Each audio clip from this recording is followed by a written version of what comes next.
Good morning, and thank you for joining us for the State of the City address. And I want to take a moment to appreciate the Chamber for their partnership all these years to host this event. So if we could give them a round of applause as well. And I'm very pleased to present my final address right here in the heart of the city at the historic Libero Theater, California's oldest continuously operating theater and one of our iconic cultural arts institutions. So as was said before, let me please introduce my colleagues on the City Council. Mayor Pro Tem Jason Dominguez,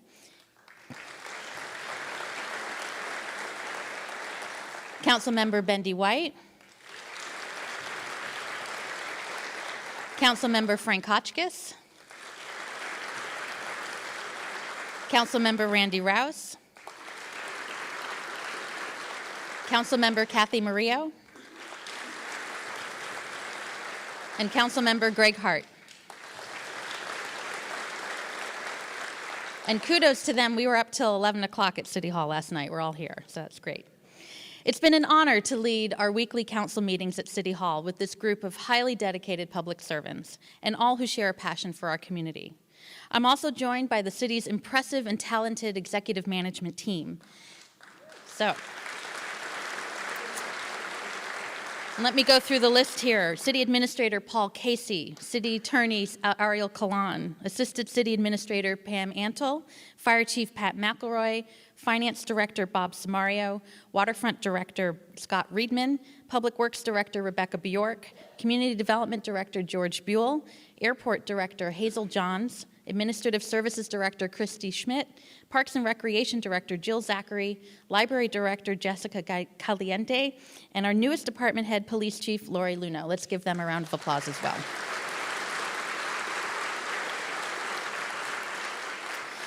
Together, working with the many community leaders and partnerships I see in this room this morning, our city is vibrant, exciting, and ready to take on the challenges that lie ahead. Over the last year, we've completed a number of really cool projects and are poised to complete many others. In fact, everywhere we look in the city, we're generating new momentum by completing long-term projects and unveiling fresh new concepts. We also feel the outside pressure of state takeaways of our local funding and issues that are affecting cities throughout the country, increasing affordable housing, addressing homelessness, maintaining a strong and vibrant downtown core, protecting our environment, providing safe and healthy option for kids and families, and investing in our vital facilities and crumbling roadways. We're in this together, and it's imperative that we leverage our skills and talents more than ever. After only 2 short months, we've watched a new presidential administration sign executive orders and present a federal budget that would dismantle programs that are critical in providing core services and funding for people and cities throughout the nation.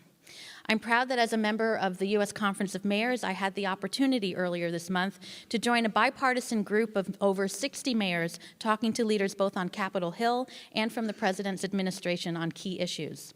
They included providing infrastructure funding for roads, bridges, and water supply, protecting tax-exempt municipal bonds to pay for capital projects, saving the Community Development Block Grant program that invests in economic development and basic shelter, housing, and safety programs, relaying our collective concerns on providing public safety to all residents in the midst of uncertainty and fear, and protecting federal funding for our cultural economy, the arts, and humanities. No matter how you voted or whether you support recent actions at the federal level, I think everyone can agree that we are in a new era and these are uncertain times for local government. We cannot rely on the state and federal funding that we've received in the past.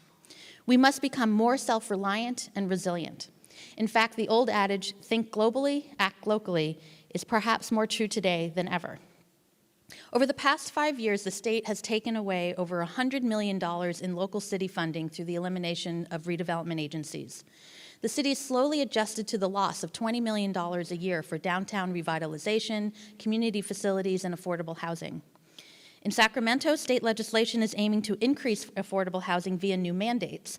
But the bottom line is that cities need to be creative in finding these solutions without depending on new housing funds. Our gas tax revenue, which is literally pennies on the gallon, remains unchanged, buying us less and less each year for street repair as the cost of asphalt continues to rise. and more efficient cars and electric vehicles reduce the numbers of gallons purchased.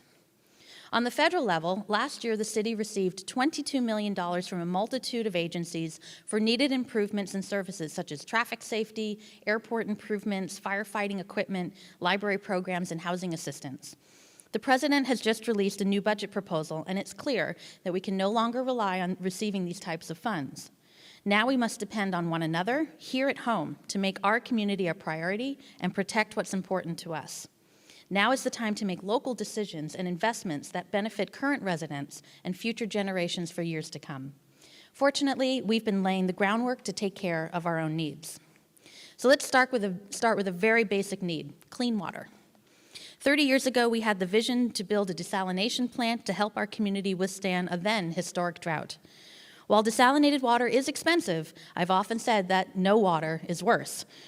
Even with recent reports of increased cost, reactivating the original desalination plant is saving the city over $30 million compared to building a brand new desalination plant. We're now testing the treatment of ocean water at the plant, and desal water will be very soon part of our community's regular water supply. And yes, we're thrilled with the amount of rain that this area has received so far this winter. Lake Cachuma rose by 50 feet in 1 month. We also must remember that our area is still in a drought, and we must continue to conserve water. Lake Cachuma may be about half full, but the water doesn't all belong to the city of Santa Barbara. And this is no simple task, with complex water infrastructure valued at $500 million and a complicated system of water rights and allocation.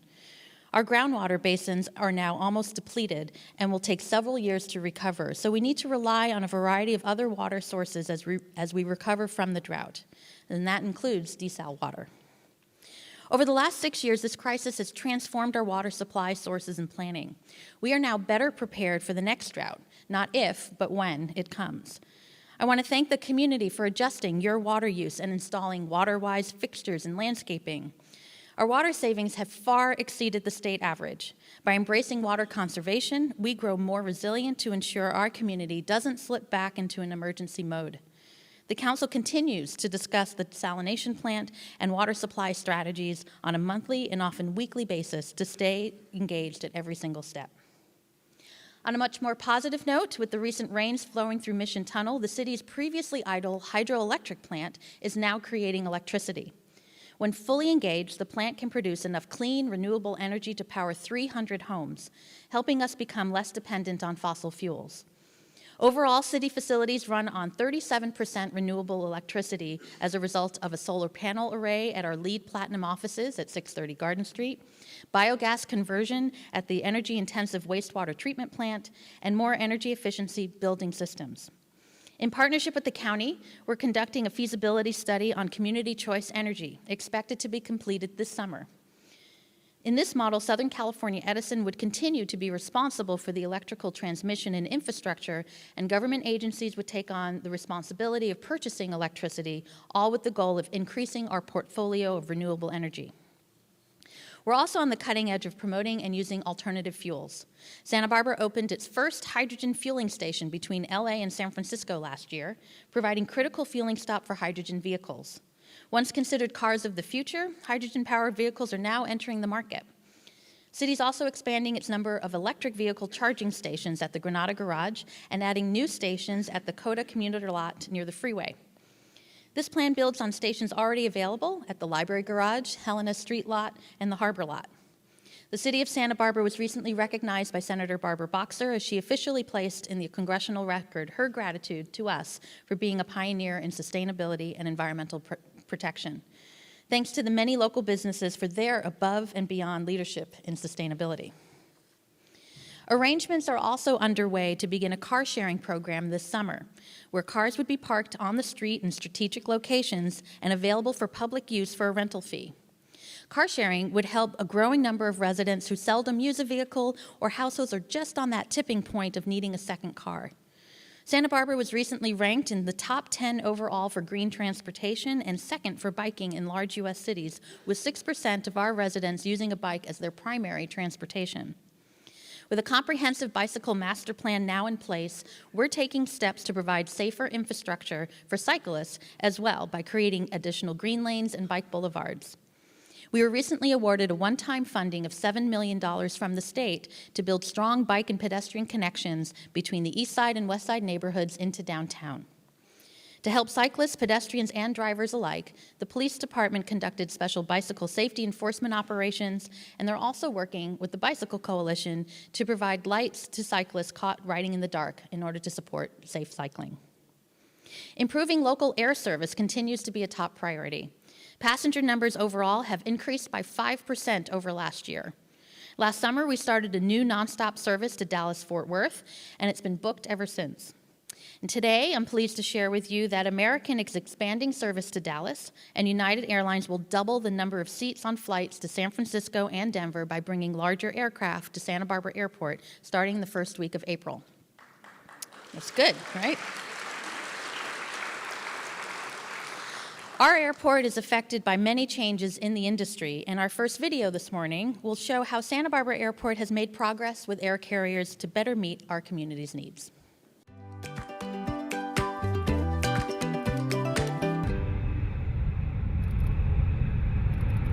If you love to travel, look no further than the Santa Barbara Airport. In addition to offering connecting flights to destinations all over the world, SBA also offers a number of convenient direct flights to desirable locations such as Seattle, Portland, San Francisco, Los Angeles, Phoenix, Denver, and most recently, Dallas. Santa Barbara worked on obtaining direct service to Dallas over the last probably 3 or 4 years. Working with our airline consultant, we put together a business case to present to American Airlines, indicating that Santa Barbara and the county had the population and the passengers needing that connection. To give area travelers the most options possible, the city continually lobbies the airlines for new flight destinations. We do lobby, and it's important to stay in front of the airlines, having your community and your air service needs presented to them on a frequent basis. And we do that working with our air service consultant to put the business case together, how many passengers there are in our area, the load factors that we anticipate we would have, how many seats we could sell. We also work with Visit Santa Barbara because we have mutual goals. They want to bring travelers to Santa Barbara, and we want to have those travelers fly into Santa Barbara. The addition of a new destination is welcome news, as recent trends like airline consolidation have posed some challenges for the Santa Barbara Airport.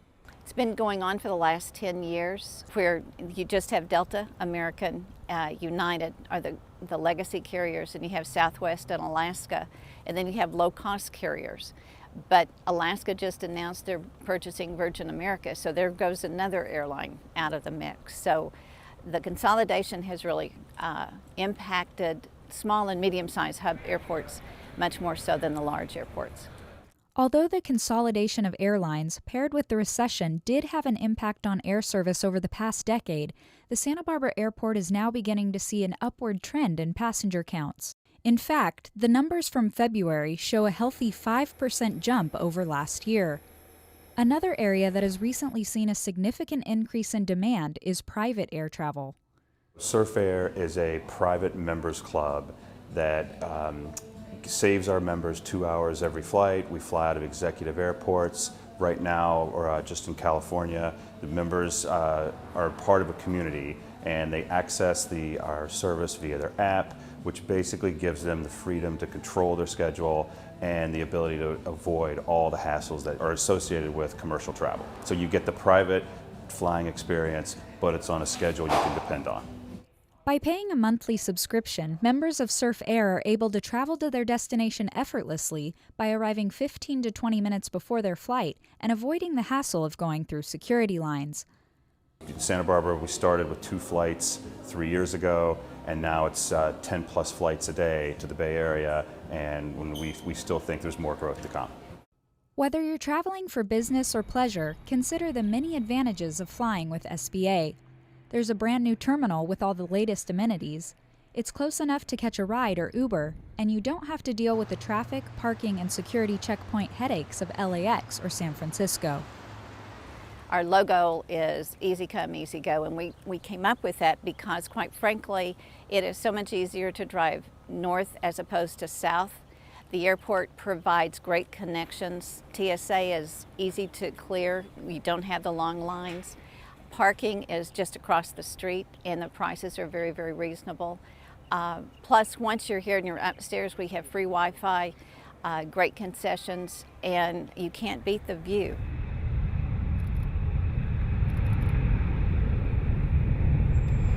Throughout the city, we've implemented many projects to improve neighborhood safety and cleanliness. To enhance pedestrian safety, we've enhanced crosswalks at 4 intersections, installed new signalized lights at 41 intersections, and upgraded 8 intersections with access ramps to help people of all abilities and parents with strollers to cross the street. The Hidden Valley neighborhood has new energy-efficient LED street lights. Old Coast Highway has new sidewalks, and this summer, construction will begin on new sidewalks in the lower Milpas area below the freeway, providing a firmer connection between the Milpas corridor and the waterfront. Residents who live on Cliff Drive and all of us who visit the Mesa and Hendry's Beach can now enjoy the new roundabout at the intersection of Las Positas and Cliff Drive. The project includes new streetlights, sidewalks, landscaping, and a new bus stop, reducing gridlock traffic during busy commute hours and weekends. In addition to enhancing our built environment, last year the city also expanded its open spaces, dedicating 2 new large parcels along the Arroyo Burro watershed. The 15-acre Arroyo Burro open space in the area formerly known as Veronica Meadows, and the Barger Canyon Creek Restoration Project.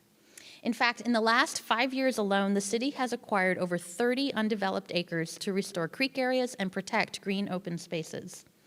If you're a hiker or love to visit the ocean, we recently published a coastal walking tour map and podcast to encourage exploration of our coastline. The map guides you to walks and points of interest, while a video and podcast provide stories of culture, ecology, and history. Make sure to pick up a map on your way out this morning. Citywide, the council has been very active to improve neighborhood safety. One of the largest actions was adopting a new ordinance limiting the size of vehicles that park on city streets to reduce the negative safety impacts these vehicles have on visibility and traffic flow on our narrow, historic streets. Signs are being posted prohibiting oversized vehicles from parking on any street within the city, and in tandem, we're also exploring new locations for safe parking of these vehicles. In addressing a variety of nuisance behaviors, Council is discussing updates to its alcohol and smoking enforcement laws. Easy access to large containers of alcohol can lead to an increase in public intoxication and inappropriate behavior on our public streets, so we're reviewing how we can further regulate stores that sell alcohol for off-premise use beyond what is currently under state law. We're updating our smoking laws to expand smoke-free outdoor public areas to limit exposure to secondhand smoke, to reduce cigarette butt litter, and the council will soon be considering whether to ban smoking at beaches, parks, Stearns Wharf, the harbor, public parking lots, and maybe even some public sidewalks. Finally, we're working with Marburg Industries to expand the pickup service for furniture, mattresses, tires, and other bulky items in order to reduce illegal dumping that create neighborhood eyesores. Also, to help residents safely dispose of unused or expired drugs, the police department introduced a new drug disposal box in the police building lobby. This addresses a vital public safety and health issue, so you can safely and anonymously dispose of prescription drugs and over-the-counter medication. Under our new police chief, Lori Luno, our police department is focused on several public safety priorities. The chief is creating an advisory board of community leaders to improve community relations and help implement new public safety policies. And there are many unknown variables affecting public safety and enforcement. In November, Prop 64 passed, legalizing the use of non-medical cannabis, and the City Council enacted a temporary moratorium against new non-medical cannabis retail dispensaries to monitor the state licensing process, any possible federal enforcement and engagement activities, and to give the Council the needed time to conduct a full public process on updating its ordinances. So, of course, one could say on this issue, Council is proceeding cautiously before we get too far into the weeds. Of course, any city's basic charge is to ensure the public safety of all of its residents. Success in doing so requires a strong and positive relationship between its police department and the people who live and visit here. That relationship is based on trust, constant positive communication efforts, maintaining neighborhood police patrols, and quick responses when trouble arises. Our police department is committed to protecting everyone's rights, regardless of immigration status, and they do not act as agents for the Immigration and Customs Enforcement Department.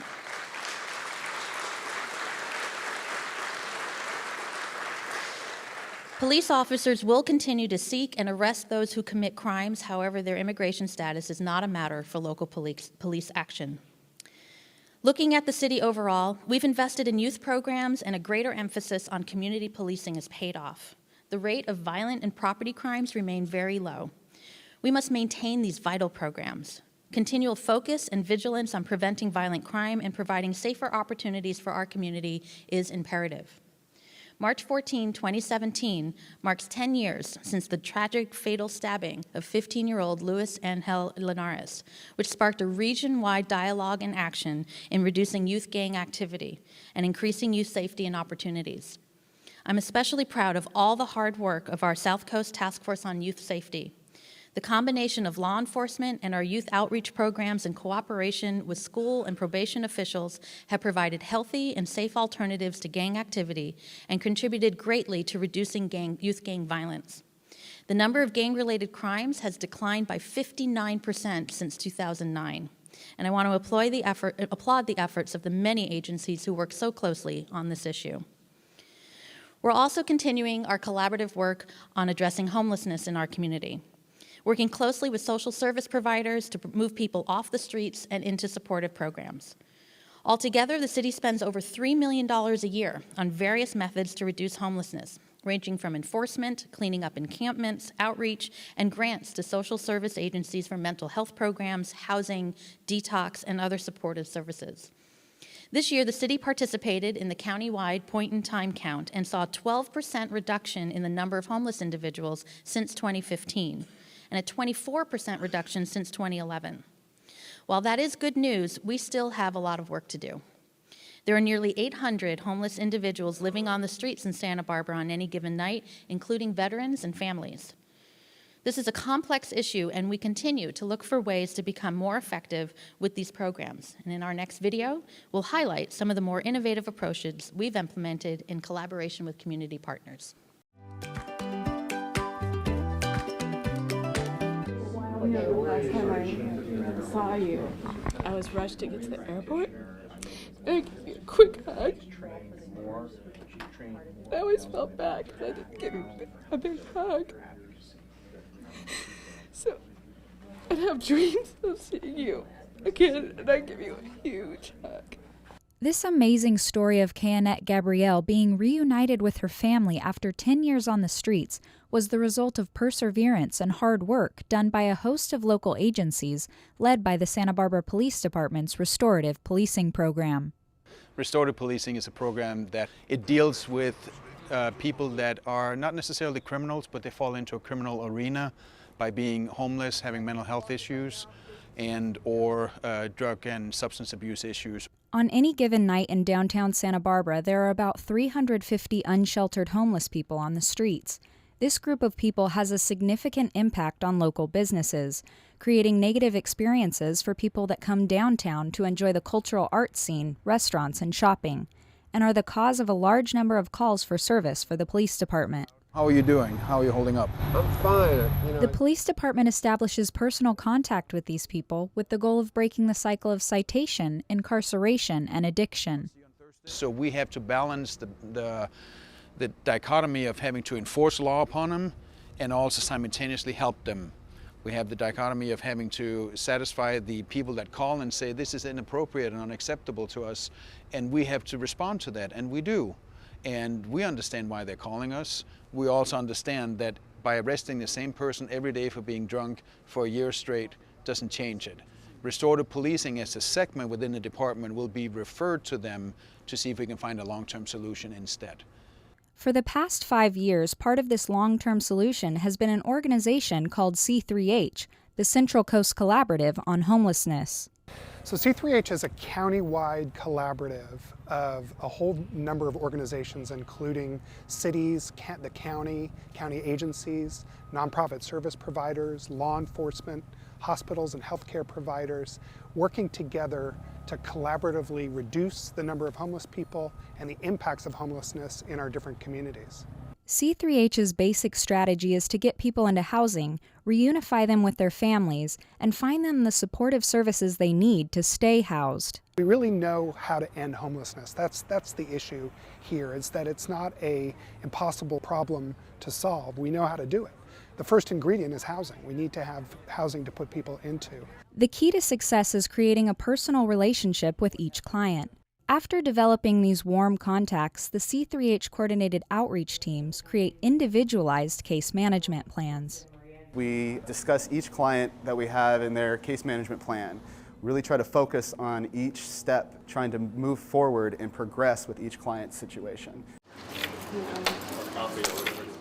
Over the last 5 years, the Restorative Policing Program has helped 630 homeless people get connected to mental health and social services, enter detox or substance abuse programs, reunite with families, or get placed in housing. Is the most important thing, is getting them housed, because that gives them a sense of accomplishment, a sense of they're back in, back in this great part of their life that they've been missing for so long.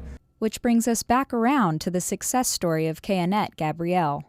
To see 4 people standing in doorway at a hotel, seeing each other again for the first time in 10 years. The family believed she was still alive, but had no indication as to where she was or what had gone on with her or any of those such things. So to see them reunite was just incredible. This video gave us a glimpse into the smart and caring minds working behind the scenes to get people off the streets. The Restorative Policing Program has been a shining success. As mentioned, in the last 5 years, the Restorative Policing team assisted 630 clients who were responsible for thousands of calls to the police department. Incredible, powerful work here, and yet it's the type of activity this team does each and every day. Closely related is preventing homelessness in the first place. The city's long-standing rental housing mediation program helps landlords and tenants resolve disputes and assisted 1,400 individuals in receiving information, consultation services, or mediation last year alone. Living in safe housing is also imperative, and through our Building and Safety Department and City Attorney's Office, we've taken significant actions to protect tenants who are living in substandard conditions. The city is prosecuting landlord Dario Pini for his neglectfully operating apartment units after a review of 13 properties found over 3,000 code violations. We are hopeful that these properties will be brought up to health and safety standards very soon. And just last night, the City Council had a hearing to discuss implementing additional tools to protect tenants from high rents and unjust evictions and increase the range of housing options that meet the needs of a diverse community. The City Housing Authority have spent decades creating and preserving subsidized affordable housing, and through these efforts, 14% of the city's total housing stock is affordable. But we also recognize that workforce housing opportunities is sorely lacking. Council is keeping a close eye on one of the latest policy efforts, the Average Unit Density Program. This program was designed to encourage smaller, more affordable housing units in new development projects and promote new rental housing options. The theory is that developing smaller units at higher densities with fewer required parking spaces and will meet the needs of modern professionals in our community, while also preserving neighborhood compatibility and our small-town feel. As we measure its progress with new developments becoming occupied, we acknowledge that some tweaks to the ordinance are necessary, so to that end, the Council appointed a special housing task force to evaluate the program's effectiveness. In another effort, we're amending the antiquated 1950 zoning ordinance to restructure, simplify, or modernize our land development requirements, with the goal to improve flexibility, streamline the process in making minor changes, and be more responsive to our residents. So now, at this point, I'd like to bring our City Administrator, Paul Casey, to the stage to discuss the city's financial condition.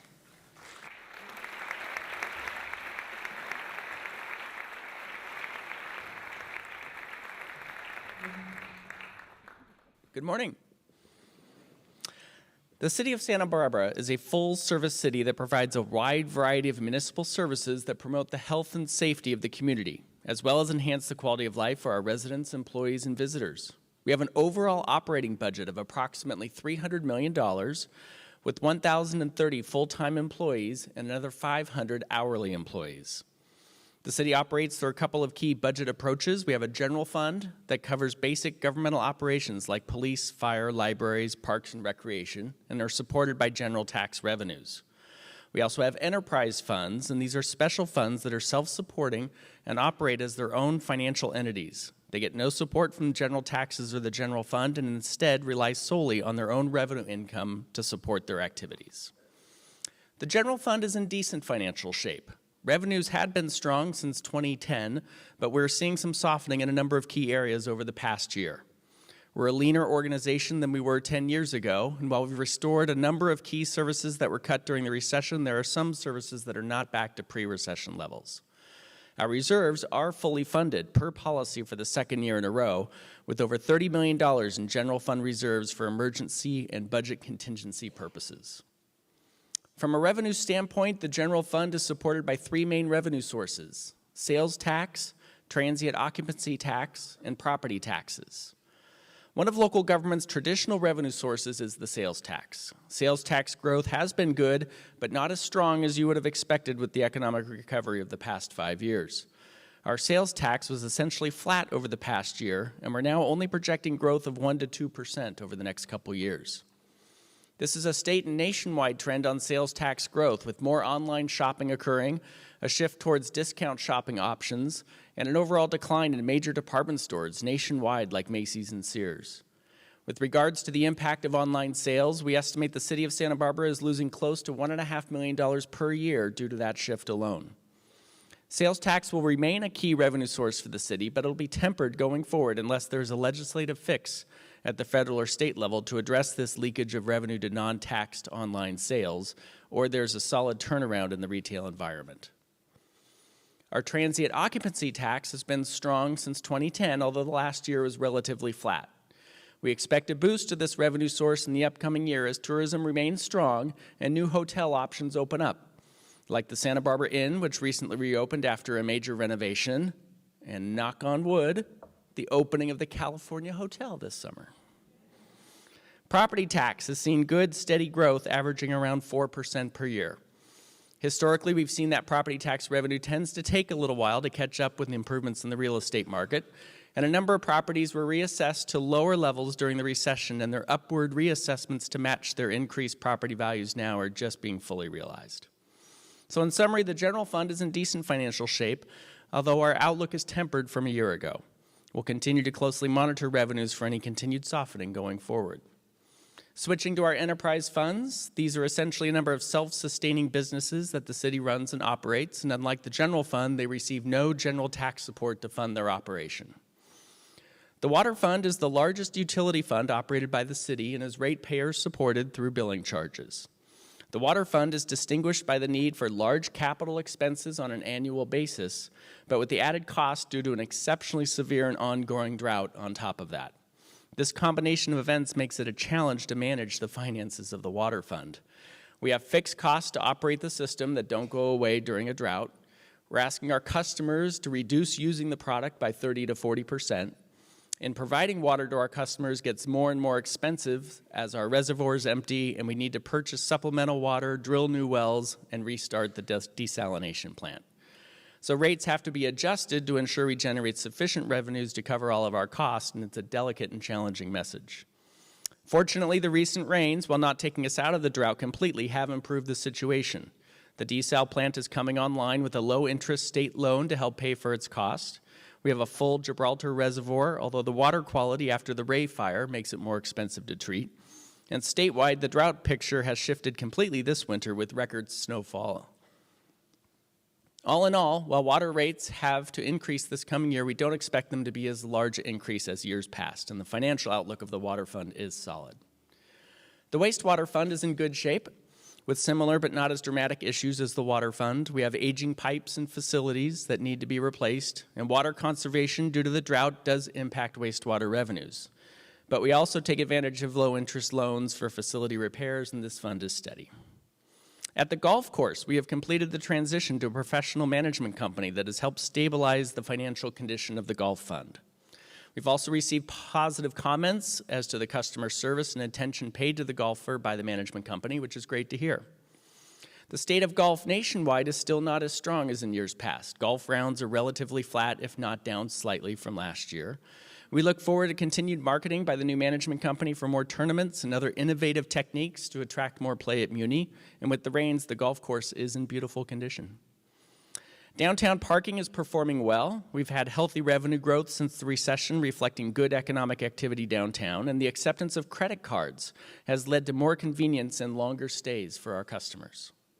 Downtown parking, as well as Parks and Recreation Department in particular, will be impacted by the upcoming minimum wage law increases over the coming years, and it's something we're monitoring and planning for. As you've seen in the video, we continue to focus on bringing additional air service to the airport. We've seen our passenger count grow by over 5% over the last year, which is a great trend and one we expect to see grow. The airport also owns property along Hollister Avenue, and we're finishing approvals for constructing a much-needed light industrial project on the north side of Hollister. This will be flexible workspace to meet a very heavy demand for this type of space on the South Coast. Waterfront revenues are doing well from parking fees, boat slip rentals, and commercial leases. When the weather is good, waterfront revenues do well, so we've seen 5 years of very solid growth. The last couple of months have seen a slight downturn, of course, with the much-needed rain, but we'll take that trade-off. We're also finishing up the last phase of the Marina One replacement program, which has been a multi-year effort, and we're looking forward to construction coming to a conclusion at the foot of Stearns Wharf. In summary, staff are working on putting together a 2-year financial plan for council and public review in April and May. In addition to the revenue outlook I just outlined, we do have some expenditure challenge as well that include increases in employee health insurance and pension costs. And we need to continue to invest in our critical infrastructure and facilities. With some budget adjustments to departments' operating budgets, we expect to deliver a balanced budget to council for consideration in late April. We'll then have 2 months of public hearings, review, and final recommendations by City Council, with the new budget adopted by the end of June. So in summary, we're looking good on the general fund, although not as great in years past. We have expenditure issues as well that we'll have to continue to challenge. We're committed to transparency, and we have something online called OpenGov, which allows you to go back and look at the 4 past years of revenues and expenditures and do some tweaking based upon different filters that you can. And so this is our commitment to be open with our financing, and we encourage you to go take a look at that and tweak. Infrastructure. I do want to end on infrastructure. This is very important. We do not have enough revenue to meet our infrastructure needs going forward. We need to find a new source of revenue. We've got a lot of deficiencies, including a police station that's not seismically sufficient to withstand an earthquake. Our street infrastructure falls short, and the mayor will talk about that more in just a moment. We also have aging neighborhood fire stations that need to be replaced. And so this challenge is that we don't have enough money to address those issues. We need to consider a new revenue source, and that's something the mayor will talk about as well. We're not alone in this regard. Over 100 cities in the state of California have passed revenue measures to address their ongoing infrastructure needs as well. And I really think it's a challenge facing us that we need to address, and I hope that you'll work with us to make that happen. With that, and we'll go back to the mayor. Thank you very much.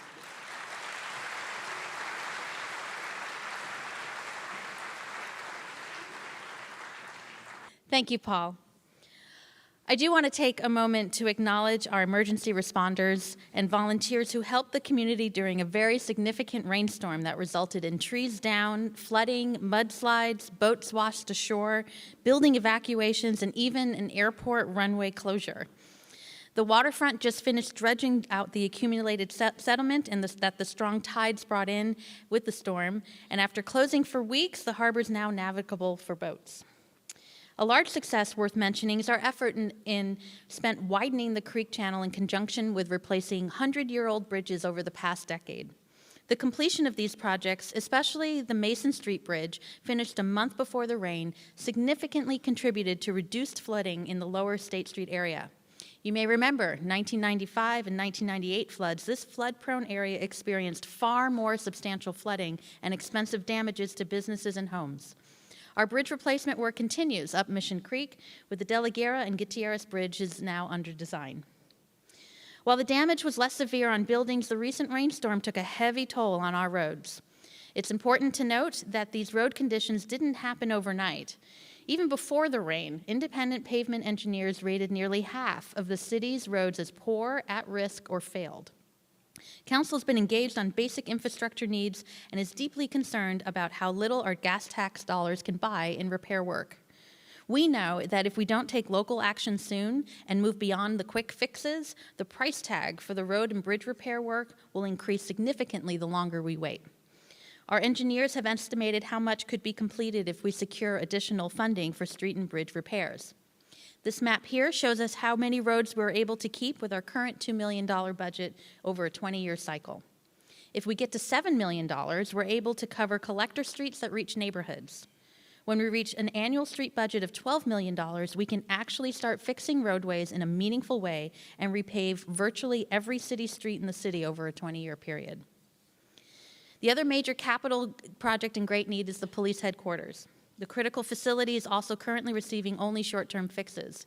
This aging police station is not accessible for the disabled and not compliant with building and fire code requirements. It needs lead and asbestos removal and doesn't meet seismic safety standards. And while we don't expect a full building collapse in an earthquake, it would not be functional when we need it the most. Fire stations are also core public safety facilities, and we're committed to keeping neighborhood fire stations open. We well know that the community is prone to wildfires and other emergencies in the Front Country area. Working with the U.S. Forest Service, we started design work on a joint fire station to combine the operations of Fire Station 7 on Mountain Drive with the Forest Service that's currently working in a trailer at that site. One of our highest priorities is to maintain police, fire, paramedics, and 911 emergency response. The City Council has been looking at a variety of ways to increase the funding for roads and other vital infrastructure and programs. As I mentioned earlier, the loss of state funds have caused us to tighten our belts and look for local funding sources that cannot be taken away. So it's up to us. Over 100 cities throughout California have passed new local revenue sources toward that purpose, and it's time for us to do the same. Our state constitution ensures that local funds stay local. They cannot be rated by the state or federal government. So this chart can give you a quick look at the sales tax rates in other comparable and visitor-serving cities, and you'll notice that Santa Barbara is on the lower side of the sales tax rates. We often hear suggestions to replicate various programs and facilities from these other communities, but we need to acknowledge that it's simply not possible without the revenue to make it happen. In the next few months, the Council will decide whether to put a sales tax increase on the November ballot for a vote. A strong business and retail climate is a critical component towards keeping our community's resiliency, funding projects and services that benefit us, not to mention maintaining our luster and appeal to tourists from all over the world. Last year, we organized 31 cruise ship visits during midweek and off-peak months. According to Visit Santa Barbara, each party spends an average of $109 in Santa Barbara on meals, entertainment, and tours. We've recently estimated that 40% of our city's total sales tax stems from the purchase power of tourists and visitors from surrounding areas. So keeping the community safe, clean, and attractive is critical. Buying local is one of the largest steps we can take to protect our unique shops and directly increase local revenue for municipal services. The city's working to help retain and attract local businesses. The world of retail is changing dramatically on a global level, and we're seeing those impacts right here at home. Dramatic increases in online sales from food and clothing to equipment directly impacts brick and mortar shops. Younger generations tend to spend more of their discretionary income on experiences rather than products. We're starting to see the effects of this changing retail behavior in our downtown corridor, most dramatically with the Macy's on Ortega and State Street being one of the 100 stores closing nationwide, and with a recent uptick in vacant storefronts. While the city doesn't have jurisdiction to determine who will take over this location, we are communicating frequently and strongly encouraging Macy's to shift their remaining lease years to a high-quality retail tenant. Noting these vacancies, downtown Santa Barbara has initiated a retail study to carefully evaluate the mix of businesses and develop a retail strategy for the area. Buying at local shops and supporting local entrepreneurs and businesses is a win-win for all of us, and this is where the community choices can have a huge positive impact. Through leadership and creative problem-solving, Santa Barbara has steadily built a strong cultural economy with growing civic engagement and community arts participation. Over $8 million in city funding has been invested to renovate performing arts centers alone. And in our last video this morning, we'll see how these investments are paying off.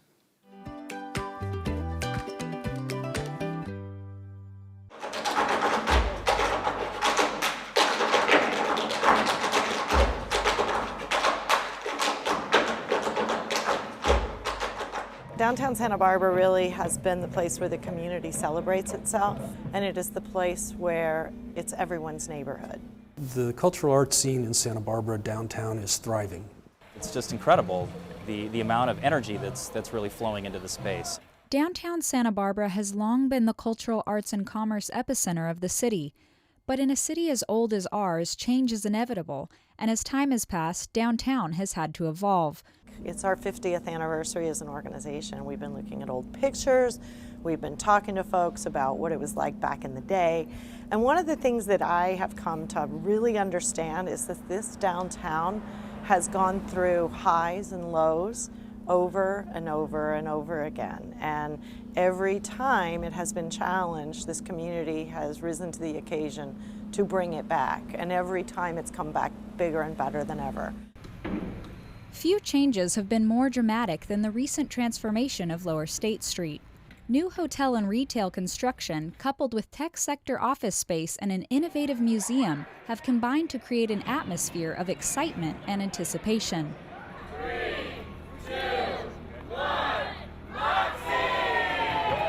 If you were to sort of conceptually think of where you could put a science museum that relies on public attendance, you couldn't put it in a better place than where we are right now. We're right next to the railroad tracks, so folks from Los Angeles or San Francisco or even just North County, Santa Barbara can come down, spend time here at Moxie and spend time at the waterfront. And of course the Californian is getting set to open in May, and that will bring about 70 to 100,000 guests to Santa Barbara per year. The cruise ships are docking nearby. I mean, it's just incredible. At the other end of downtown, new housing, restaurants, and a novel collaboration between theaters have enlivened the area and sparked a resurgent cultural arts scene. When you look at the number of folks coming to performances as well as the number of performances, here at the Granada Theater, we're up almost 100% since I arrived 6 years ago. The New Vic Theater has come online and their shows are selling out, and we see the Libero continuing to be very busy. The successful blend of arts, culture, and business downtown hasn't happened by chance, but rather as the result of careful planning and nurturing by the city and partners like Downtown Santa Barbara. In 1987, the city and Downtown Santa Barbara worked together to develop a plan for a cultural district downtown. And that manifests today in the great mix we have of galleries and arts institutions and our amazing theater district, and businesses downtown feed off of all that energy, whether it's our restaurants, our retailers, or our hotels. And so the art and the culture is a huge part of who we are. The Historic Theater District theaters brought last year about 150,000 people to downtown. And while I don't have any actual data, I can tell you anecdotally, when I'm walking to the theater each evening, all the restaurants are filled, the streets are busy. Regular community events like First Thursday have taken this appetite for the arts and turned it into something uniquely Santa Barbara that benefits all downtown businesses. It reinforces every month that art and culture is an important part of who we are.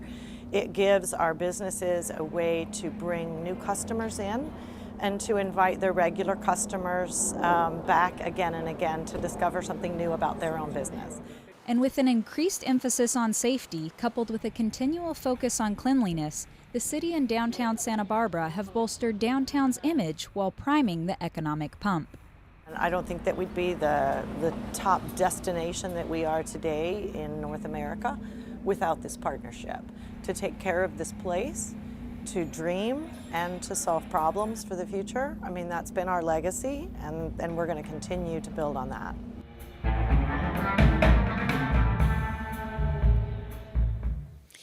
If we take a step back, we're in the midst of a healthy renewal of the entire downtown and waterfront area.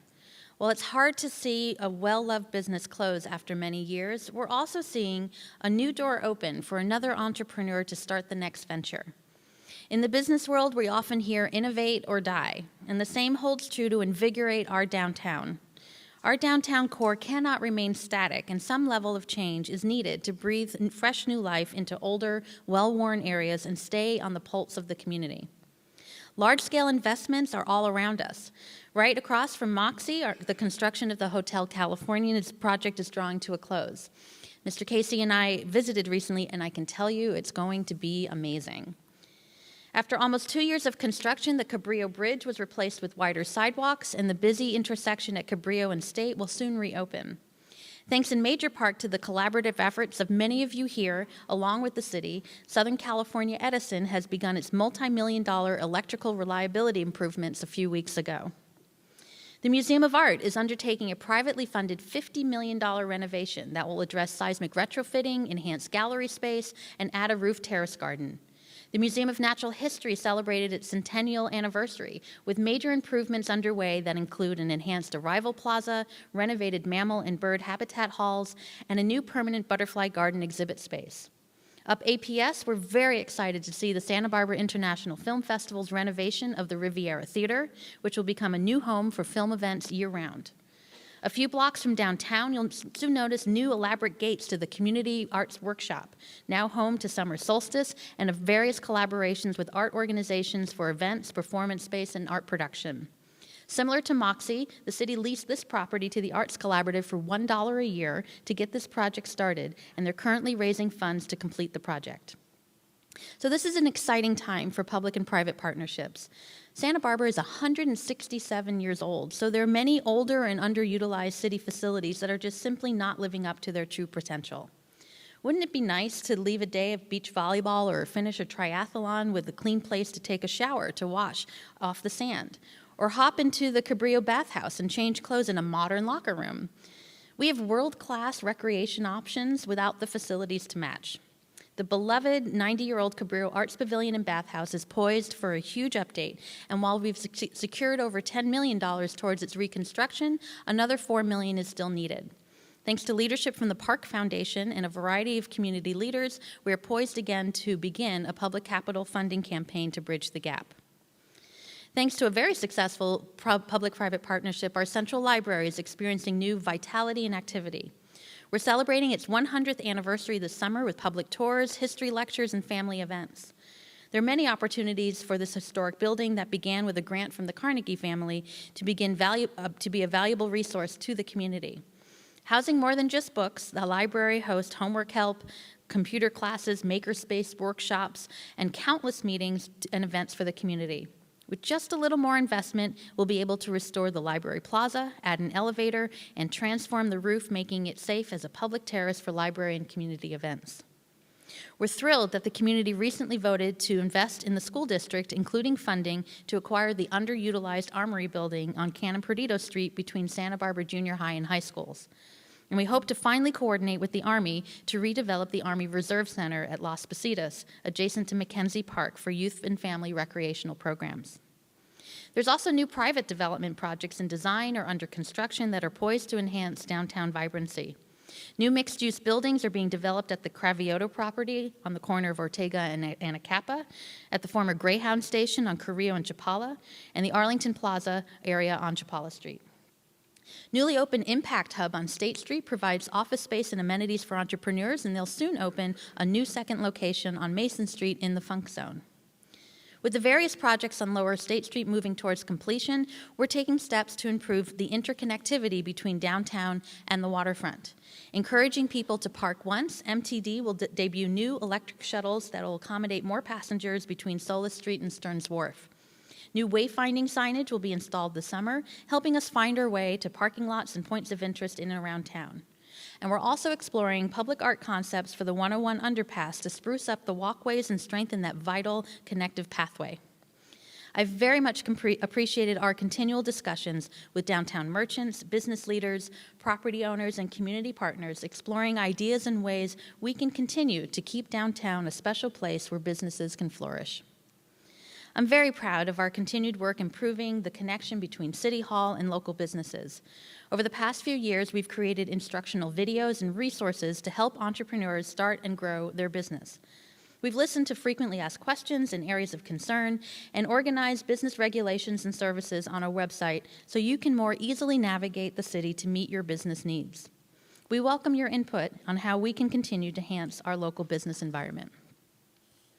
I mentioned at the beginning of the speech that this is my last State of the City address. And while I still have several months left in my term, I do reflect on these past 8 years, which have been filled with exciting challenges and opportunities. During this time, the city experienced significant financial drought with the recession and then an actual extraordinary drought with our water supply. We've pulled through both and became more efficient on the other end in our workforce, our finances, and our environmental sustainability. While we still have work to do, we've seen great success providing healthy and safe opportunities for our youth and experienced significant reductions in both gang violence and homelessness. Our cultural economy is thriving through new facilities, its many festivals and events, and strong collaborations with local artists. Local entrepreneurs of all generations are creating and recreating innovative ideas that result in profitable ventures.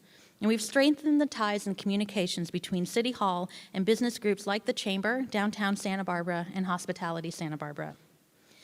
Santa Barbans are very engaged in municipal affairs on just about any topic, any time one can think of on any given Tuesday at City Hall. And we are a better place because of it. We passed a general plan update, balanced every budget, and fully restored our reserve funds. City government has changed dramatically these last 8 years, moving back to district elections after 50 years of council members being elected at large. And the City Council made 2 very significant hiring decisions with a new city administrator and city attorney almost 3 years ago. And I gotta say, while being mayor is a lot of work, it's also a lot of fun. Where else can you dress up in wacky, colorful outfits and march up State Street with hundreds of solstice-attired locals for tens of thousands of people? Where else can you watch the New York Philharmonic overlooking the ocean, which is currently being planned by the Music Academy of the West at City College in July? Where else can you greet thousands of residents and visitors to a week-long summer festival at the historic Mission or in a horse-drawn carriage? Or walk a red carpet? Or become overwhelmed by a bunch of zombies dancing to Michael Jackson's Thriller? Or officially represent the city to a future king of Spain? Or the Dude? The city of Santa Barbara is a very special place, not only because of where we reside on the planet, but because of the people who live and work in it. It has been my primary goal to be a mayor to everyone and focus my efforts and decisions on what I believe to be in the best interest of the city, even at times when those decisions may not be in my own personal or political best interest. Practicing civility in this elected office is paramount, especially when there are disagreements.